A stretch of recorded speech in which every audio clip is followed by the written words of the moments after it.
Hi everyone! I'm making a mini series of travel guides to help you plan your trip to Japan. Last time we had how to get around Tokyo on the train, and this time I'm talking about accommodation, so types of hotels, how to book and what to expect. If you've got any questions, just put them in the comments, and if you are planning a trip to Japan, have a look at my channel, there's loads more videos for you there. Where to stay in Tokyo. I like staying in areas with lots of shops and restaurants nearby, so when you go back to your hotel in the evening, there's places to eat and things to do near your hotel. Personally, I think the best areas to stay are Shinjuku and Shibuya. My favourite is Shinjuku, but they're both really exciting places with loads of places to eat. The shops are open late and there's arcades and bars, so when you're done for the day, you can just walk out of your hotel and you're all set for the evening. They're also both really well connected, so it's easy to get around to other places. Wherever you pick, I definitely recommend staying near a station. You're probably going to be using the train to get around most days, so you're going to be doing that walk to the station a lot. Where to stay in other areas of Japan. If you're travelling to other areas, just do a quick search and check where's a good place to stay. As I said, I like staying in areas where there's lots of shops nearby, but wherever you pick, there's loads of convenience stores everywhere. It's actually unbelievable. And vending machines. Sometimes there's so many just on the same street, so you're not going to be stuck for snacks or drinks. This spring we're going to Osaka and we're going to be staying in Namba, which is the main area near Dotonbori. That's the area with all the lights and the Glico Running Man sign. When we went to Kyoto, we stayed near the station, which isn't the prettiest area, and it's also not that close to all the main tourist attractions, but I knew we were going to be doing a lot of day trips on the train, so it was really good to be close to the station, and it meant we didn't have to get up quite as early. By the way, if you like my t-shirt, Meh made, Under the Sea since like whenever, it's my design. You can get it from my website cakeswithfaces.co.uk. I've got lots of designs inspired by Japan and a comic book I wrote about how to make sushi at home and some sushi enamel pins with sushi animals. Have a look, it all supports Cakes with Faces and you can order from any country in the world.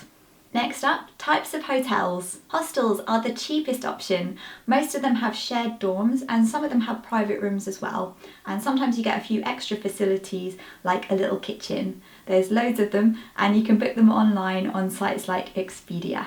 Standard hotels. Now these are most of the hotels you see online and the sort of places that I usually stay. The rooms are Western style and they're not really that different to hotels anywhere. You get chains of business hotels like APA and Sunroute. They're not the most exciting, but they're reliable and they're usually in good places near the station and you know what you're going to get. Everywhere I've stayed has been clean and really good. The only thing is the rooms are a bit small. I'll tell you a bit more about what they're like in a minute. Airbnb is generally a good option if you're in a group or a family or if you want a kitchen to cook for yourself.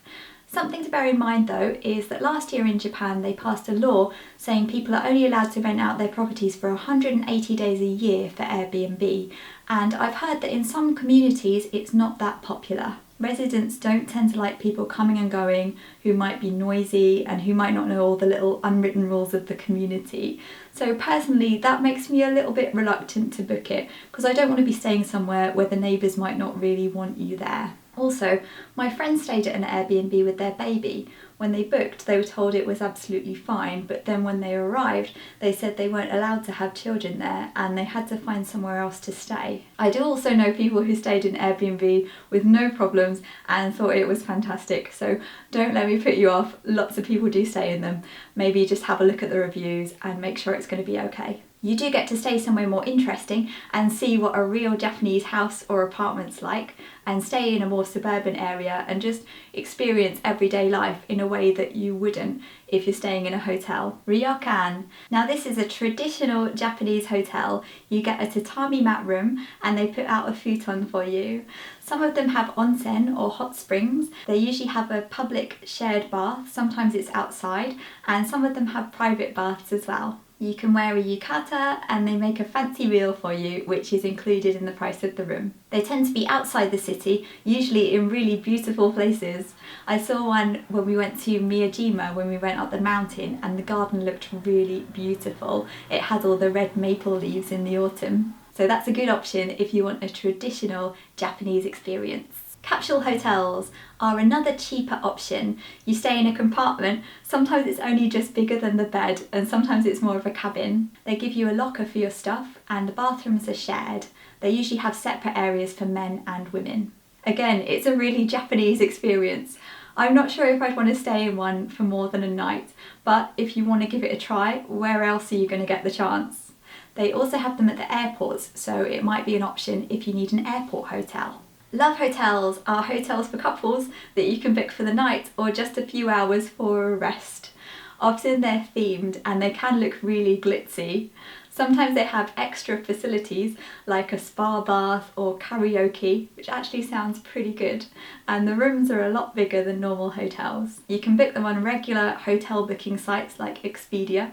I was reading some of the reviews and one couple stayed in one innocently thinking it was a normal hotel. They said there were a lot of gadgets and it seemed a bit Austin Powers. Tokyo Disney! If you're going to Tokyo Disneyland, you can stay there. You don't have to, it's close enough to go on a day trip, but if you want to stay there, there's official Disney hotels and partner hotels on site. The Disney hotels are themed, there's 3 deluxe and 1 value. I stayed in the Hotel Miracosta, which is actually inside Disney Sea. The building makes up part of the scenery, and from our room you could see what was going on in the park. You could see the volcano and the fireworks and everything that was going on, and the theming was beautiful. There's hidden Mickeys inside your room. It was amazing.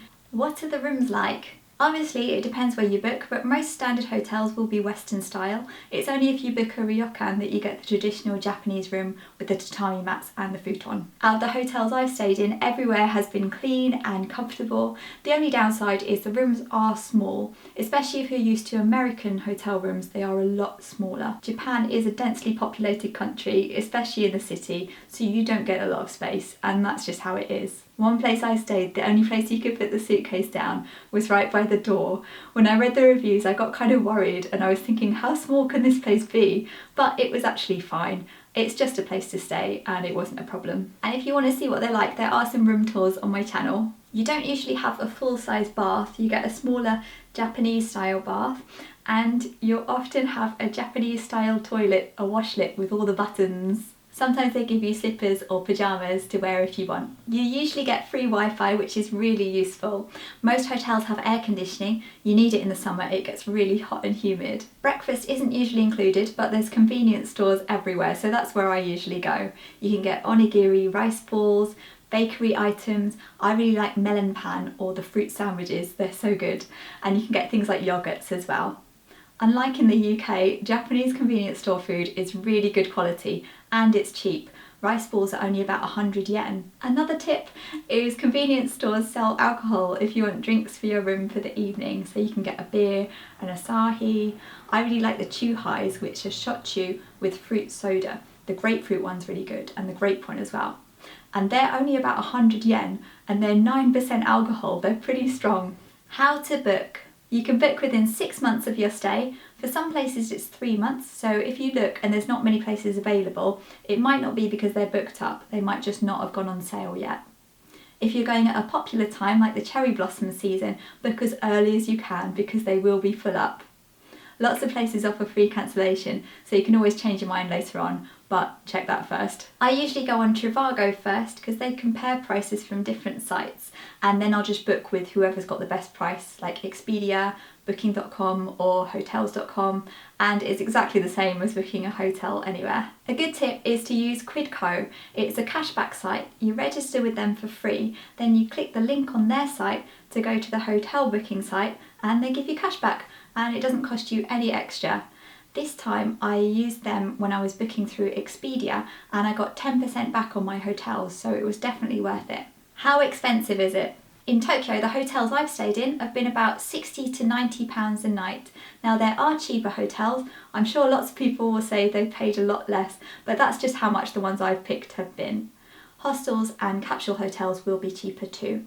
And of course there are lots of more expensive options. You can spend £200 a night to stay in the Hotel New Otani with this beautiful garden that was in a James Bond film. Or spend £500 a night and stay at the Park Hyatt, which was in Lost in Translation. Prices do vary quite a bit. I've seen hotels I've stayed in the past for a lot more, so look out for special offers and discounts. You can filter the prices on Expedia to look at what's in your price range. So it's not cheap, but it is a capital city, and in London it would be hard to find a hotel room for less than about £100.